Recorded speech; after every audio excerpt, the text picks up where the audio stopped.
দর্শক, পুঁজিবাজার নিয়ে আরও বিস্তারিত জানতে এখন আমরা কথা বলবো এনএলআই সিকিউরিটিজ লিমিটেডের প্রধান নির্বাহী কর্মকর্তা মোহাম্মদ শাহেদ ইমরানের সঙ্গে। দর্শক, আমরা অপেক্ষা করছি গেস্টের সাথে কানেক্ট করার জন্য। আসসালামু আলাইকুম শাহেদ ভাই, ভালো আছেন? জি, ওয়ালাইকুম আসসালাম। ধন্যবাদ হিরো জামান, আলহামদুলিল্লাহ ভালো আছি। আপনাকে স্বাগত জানিয়ে শুরু করতে যাই। প্রথমে যে প্রশ্নটি করতে যাই, যে নেগেটিভ ইকুইটি যেটি রয়েছে ব্রোকারেজ হাউস এবং সাধারণ বিনিয়োগকারীদের জন্য এবং মার্চেন্ট ব্যাংকের সাথে রয়েছে, আপনি জানেন সেটির সময়সীমা রয়েছে জানুয়ারি 2025 পর্যন্ত, যেন অ্যাডজাস্টমেন্ট করতে না হয়।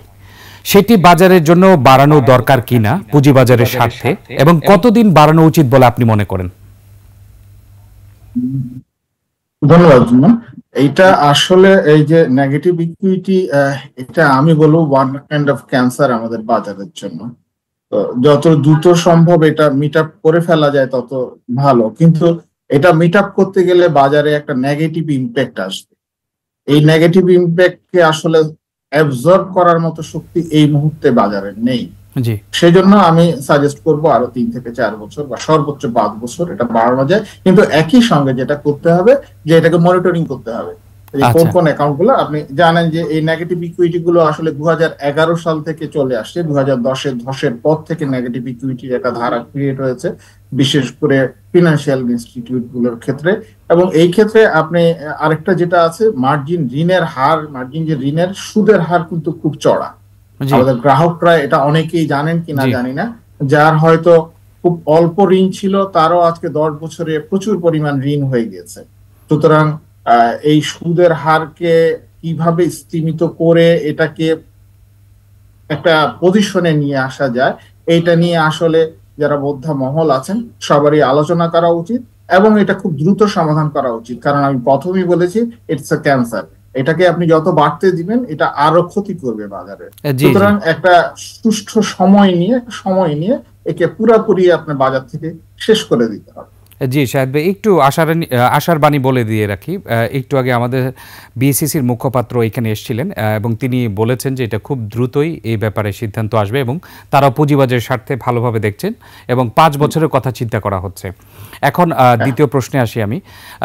ক্যাপিটাল মার্কেট এক্সপোজার লিমিটের বাহিরে প্রত্যেকটি ব্যাংক 200 কোটি টাকা করে বিনিয়োগ করার জন্য যে স্পেশাল ফান্ড গঠন করা হয়েছিল, সেটিরও মেয়াদ শেষ হচ্ছে ফেব্রুয়ারি 2025 এবং বিএসইসি থেকে জানানো হয়েছিল যে এটি 300 কোটি টাকা পর্যন্ত উন্নীত করা হতে পারে এবং সেটিও 2025-এর পরে সেটি বৃদ্ধি করা হবে সময়সীমা।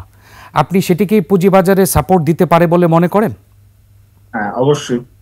কারণ আমাদের যেটা হচ্ছে যে মার্কেট এক্সপোজার লিমিটের জন্য কিন্তু এটা একদিক থেকে আপনার ব্যাংকের জন্য ভালো। এক্সপোজার থাকলে এক্সপোজারের বেশি চলে গেলে সে তার একটা রিস্কের ভিতর পড়ে যায়। সুতরাং এক্সপোজার জিনিসটা খুবই দরকার আছে, এটা আমি অবশ্যই স্বীকার করি। কিন্তু আমাদের যে বাজারের অবস্থান, বাজারের মিউচুয়াল ফান্ড গুলো অ্যাকচুয়ালি প্রাধান্য বিস্তার করতে পারছে না। সেই ক্ষেত্রে যেহেতু ইনস্টিটিউশনাল ব্রোকার হিসাবে, ইনস্টিটিউশনাল ইনভেস্টর হিসাবে এখন ব্যাংকগুলোই আছে বা লিজিং গুলো বা ইন্স্যুরেন্স গুলো আছে, মূলত ব্যাংকগুলোই এই হিসাবে কাজ করছে। সুতরাং আমার মনে হয় এই লিমিটটা আরো 2-3 বছর, যতদিন আমরা আমাদের মিউচুয়াল ফান্ডকে ডেভেলপ করতে না পারছি ততদিন এটা থাকা উচিত। জি, আশা করি সেটিও বাড়ানো হবে এবং সেটা পুঁজিবাজারে অবদান রাখবে।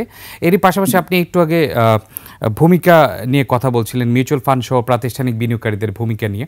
আপনি জানেন যে 2023-24 সালে বেশ কয়েকটি নতুন করে ট্রেক দেওয়া হয়েছে, রেজিস্ট্রেশন দেওয়া হয়েছে।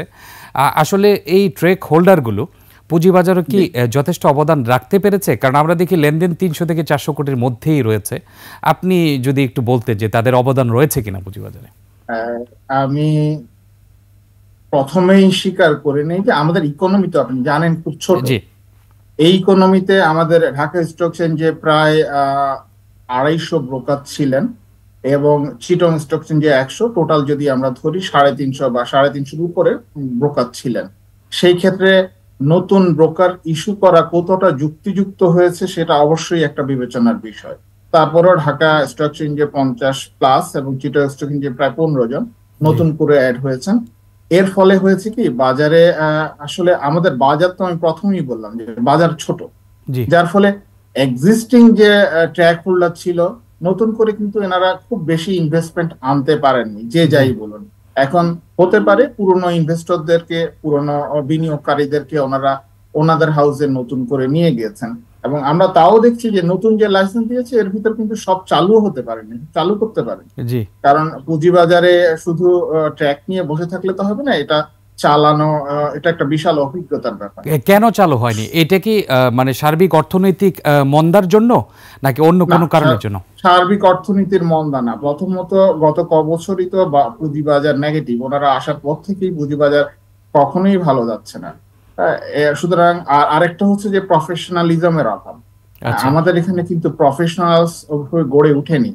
আপনার বিআইসিএম হয়েছে অল্প বছর, কিন্তু বিআইসিএম ও প্রফেশনাল যাদের ক্রিয়েট করছে তারা ম্যাচিওর হতে কিন্তু আরো সময় লাগে। জি। সুতরাং আমি বলবো, আমি প্রথমেই যেটা বলেছি যে আমাদের ইকোনমির তুলনায় কিন্তু ব্রোকার অনেক বেশি। আচ্ছা।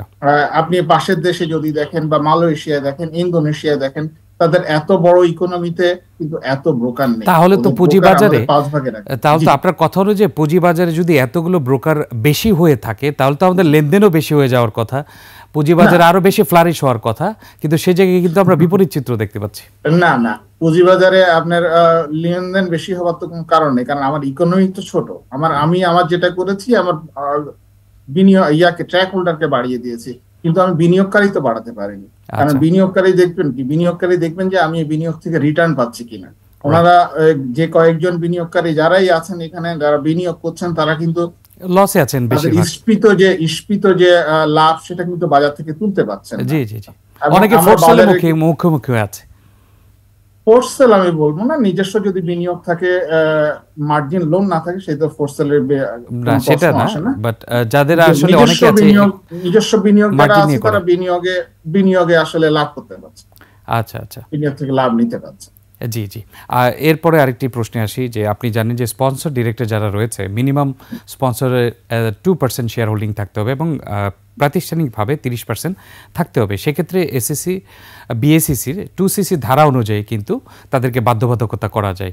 একটু আগে আমি যেটা বিএসসিসির মুখপাত্র থেকে শুনছিলাম, তিনি বলছিলেন যে আসলে তাদের অনেকগুলো জিনিস তারা সুবিধা পাবেন না, কিন্তু সেটাই কি একমাত্র উপায় ওনাদেরকে বাধ্য করার জন্য, নাকি আরও কোনো মেকানিজম রয়েছে যে তারা শেয়ার বাজার থেকে যেন 2% 30% ফিল আপ করে?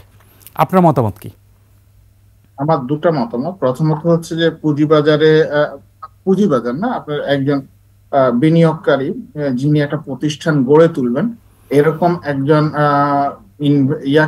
উদ্যোক্তাকে আহ, পর্যায়ে যেতে কিন্তু অনেক সময় লাগে। জি, দ্যাটস ট্রু। আমাদের উদ্যোক্তারা যারা আসেন এই বাজারে, তারা কিন্তু অনেকেই ইন্ডাস্ট্রি ডেভেলপ করে এসেছেন।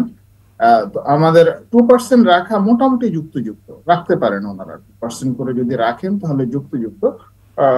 কিন্তু 2%-এর নিচে আমার মনে হয়, আমার একটা ব্যক্তিগত মতে 1% ইস্যু করে যদি করা যায়, এই ক্ষেত্রে হবে কি, নতুন নতুন বিনিয়োগকারী, নতুন নতুন যারা উদ্যোক্তা আছেন তারা বাজারে আসবেন যে আমার 1% আছে, ঠিক আছে, বা টোটাল যদি আপনি 30%-এর কিছুটা কমায় দেয়া যায়, সেই ক্ষেত্রে আমার মনে হয় যে নতুন করে আমরা কিছু উদ্দীপনা পাবো। আচ্ছা, যারা আমরা উদ্যোক্তা আশা করি আছেন যে আপনার এই মেকানিজমটি উদ্যোগ নতুন আসলো, যে জি আসলে জি সবাই 2% ফুলফিল করতে চায়, আপনি আরো কমিয়ে 1%-এ আনার প্রস্তাব দিচ্ছেন। আমরা প্রস্তাব দিচ্ছি, কারণ এতে হবে কি, আপনার উদ্যোক্তা ক্রিয়েট হবে। আমার কিন্তু উদ্যোক্তা ক্রিয়েট হচ্ছে না, আমাদের বাজারে উদ্যোক্তা কিন্তু খুব স্বল্প, এবং অনেকেই এই 2%-এর চিন্তাধারার ক্ষেত্রে। আপনি একটা চিন্তা আমাদের অবশ্যই মাথা রাখা উচিত যে যারা ভালো কোম্পানি, যারা মালিক ভালো, তারা কিন্তু কখনোই তাদের 50%-এর নিচে শেয়ার কিন্তু ছাড়ে না। জি কারণ জি জি, সেটা তাদের কথা, একটা তাদের প্রধান নিজের লক্ষ্যই কোম্পানি। থাকে যে কোম্পানির মূল চালিকা শক্তিটা আমাদের হাতে থাকে। এবং জি আপনি ভালো কোম্পানি দেখেন, আমাদের গ্রামীণ ফোন দেখেন, ওয়ালটন দেখেন, এর মধ্যে 90% কিন্তু মালিকদের হাতেই। হ্যাঁ, সুতরাং যারা ভালো কোম্পানি, যারা ভালো পরিচালনা করতে চান, এরকম উদ্যোক্তা যদি আমরা নতুন করে ক্রিয়েট করতে চাই, আমরা এইটা একটু বিবেচনা করতে পারি যে এটা কিছু কমায় আনা যায় কিনা। আর 2% 30% নিয়ে আজকে প্রায় 10-12 বছরই বাজারে একটা ট্যাগ অফ ওয়ার চলছে। জি। এই ওয়ারটা থেকে আসলে বেরোয় আসা উচিত। আমার মনে হয় বাংলাদেশ লিস্টেড কোম্পানি যে অ্যাসোসিয়েশন আছে তাদের সঙ্গে বসে এটা থেকে বেরোয় এসে এটার একটা যুক্তিযুক্ত সমাধান করা। জি, আমরাও চাই সমাধান, আমরা সবাই চাই সমাধান, এবং যে সমাধান পুঁজিবাজারকে গতিশীল এবং স্থিতিশীল করে দেবে। শাহেদ ইমরান ভাই, আপনাকে অসংখ্য ধন্যবাদ। অনেক ধন্যবাদ আপনাদের এবং বিনিয়োগকারীদেরকে, সবাইকে ধন্যবাদ। আসসালামু আলাইকুম। ওয়ালাইকুম আসসালাম।